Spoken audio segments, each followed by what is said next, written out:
নমস্কার বন্ধুরা, আশা করি তোমরা সবাই ভালো আছো।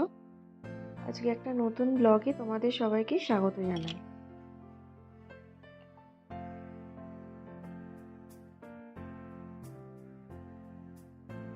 আজকে আমরা বেরিয়েছিলাম পেগিসকোপ, নোভা স্কোশিয়ার একটা অত্যন্ত দর্শনীয় স্থান।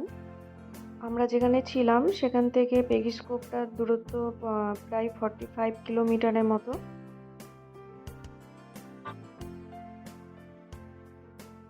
তো আমরা যখন বেরিয়েছিলাম ওয়েদার রিপোর্টে দেখেছিলাম যে ওই দিনকে মেঘলা থাকবে, কিন্তু হঠাৎ করেই আকাশটা পরিষ্কার হয়ে যায়। আর আমরা যেখানে যাচ্ছি পেগিসকোপ, ওখানে একটু ঠান্ডা থাকে কারণ আটলান্টিক সমুদ্রের ধারে। তবে আমরা ওয়েদারটা খুব ভালোই পেয়েছিলাম ওই দিনকে।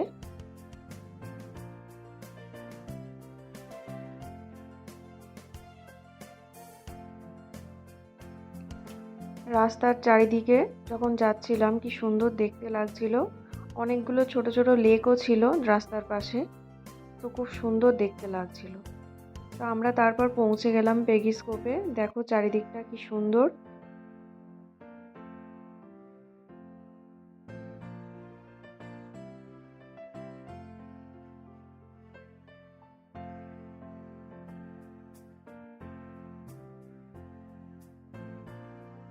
এই পেগিসকোপ হচ্ছে নোভা স্কোশিয়ার একটা অত্যন্ত জনপ্রিয় পর্যটন কেন্দ্র। এখানে প্রচুর পর্যটক আসে। তো সামারের টাইমে এখানে ম্যাক্সিমাম লোকেরা এখানে বেড়াতে আসে। তো আর কিছুদিন পরেই উইন্টার টাইমে এখানে আর বেশি লোক আসবে না, কারণ এখানটা বিশাল ঠান্ডা, কারণ আটলান্টিক সমুদ্রের ধারে এটা।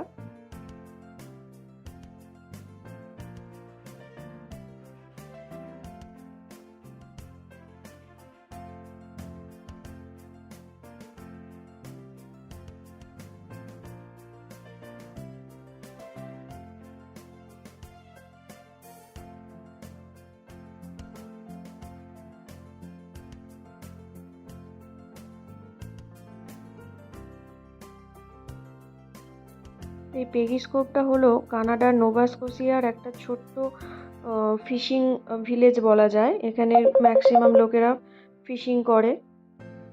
তাছাড়াও এখানে পর্যটনের জন্য তো বিখ্যাত।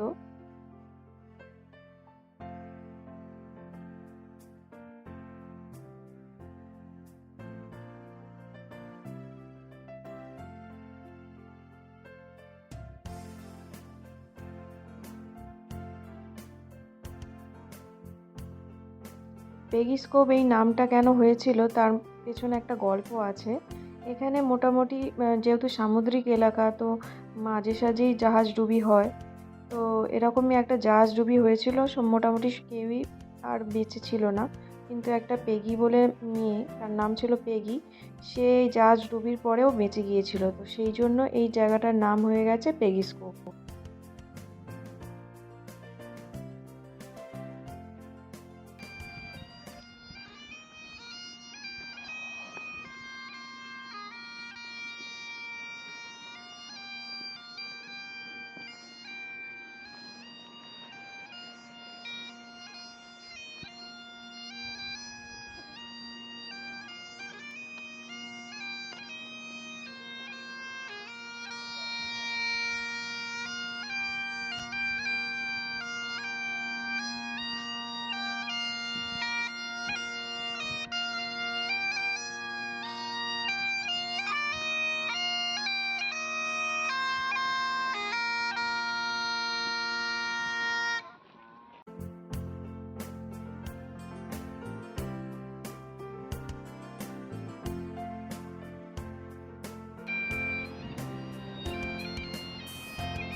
পেগিস্কোপে ম্যাক্সিমাম পর্যটকই আসে মানে সুন্দর সুন্দর ফটো তোলার জন্য, কারণ এখানে প্রাকৃতিক সৌন্দর্য, উপকূলীয় যে সৌন্দর্যটা এতটাই সুন্দর, মানে চোখে না দেখলে বলে বোঝানো যাবে না।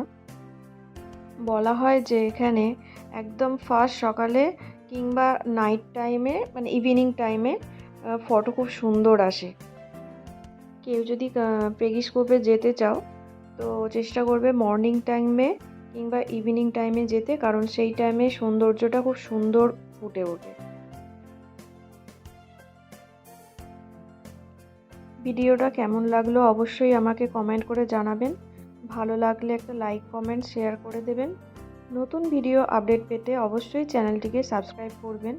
সবাই ভালো থাকবেন, সুস্থ থাকবেন।